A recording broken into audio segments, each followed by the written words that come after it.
Hey guys, it's Manklor here, and welcome back to My Ideal Mario Kart. This episode, we're going to be talking about Invincibility Frames. Now, Invincibility Frames are very common in video games. You get hit by an enemy, you become invincible for a few moments. Very simple. Now, the only time you see Invincibility Frames in Mario Kart is in the battle mode.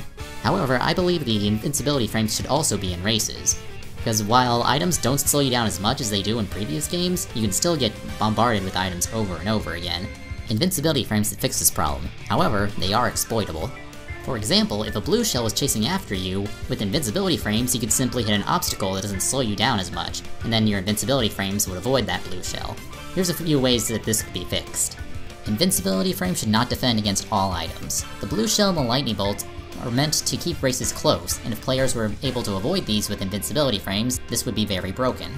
2. The amount of Invincibility Frames should not be the same for all racers.